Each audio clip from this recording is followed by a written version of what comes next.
बीरबल ने कहा कि संसार में आत्मविश्वास से बड़ा हथियार कुछ और नहीं हो सकता है।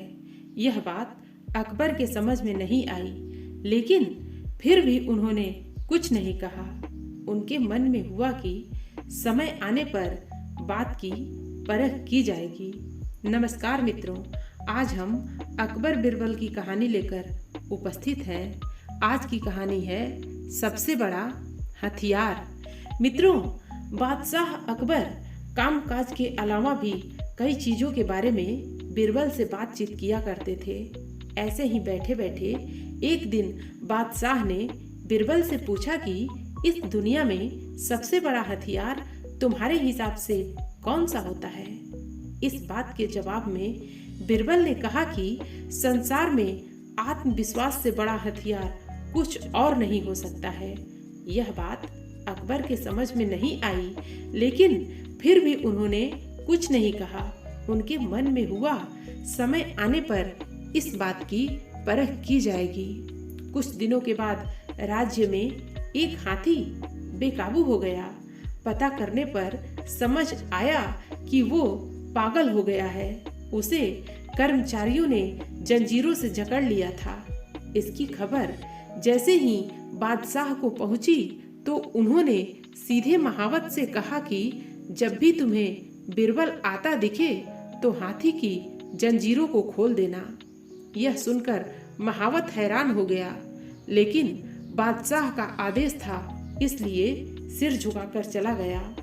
अब अकबर ने बीरबल को महावत के पास जाने के लिए कहा।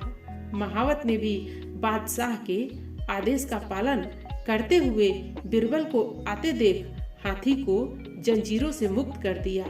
बीरबल को इस बात की खबर नहीं थी, इसलिए वो आराम से चल रहे थे। तभी उनकी नजर चिघाड़ते हुए हाथी पर पड़ी। जैसे ही उन्होंने देखा कि हाथी उनकी ही तरफ आ रहा है, वो कुछ समझ नहीं पाए। कुछ ही देर में उनके दिमाग में हुआ कि बादशाह ने मेरी आत्मविश्वास वाली बात को परखने के लिए ही इस हाथी को मेरे पीछे छोड़ने का आदेश दिया होगा। अब बीरबल इधर उधर भागने की सोच रहे थे, लेकिन ऐसा कुछ हो नहीं पाया। सामने से हाथी आ रहा था और अगल बगल में भागकर जाने की जगह नहीं थी। इतने में हाथी बीरबल के काफी करीब पहुंच गया। तभी बीरबल ने सामने एक कुत्ते को देखा और उसे टांगों से पकड़कर हाथी की तरफ फेंक दिया। कुत्ते चीखते हुए हाथी से टकराया। उसकी ऐसी चीखें सुनकर हाथी वापस उल्टी दिशा में भागने लगा। कुछ ही देर में इस बारे में बादशाह अकबर को पता चला। तब जाकर उन्होंने माना कि आत्मविश्वास ही मनुष्य का सबसे बड़ा हथियार है।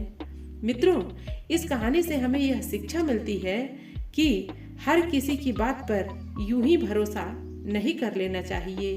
बात की जांच और परख करना जरूरी है। दूसरी सीख यह है कि इंसान समय से पहले उम्मीद न छोड़े तो परेशानी से बाहर निकला जा सकता है।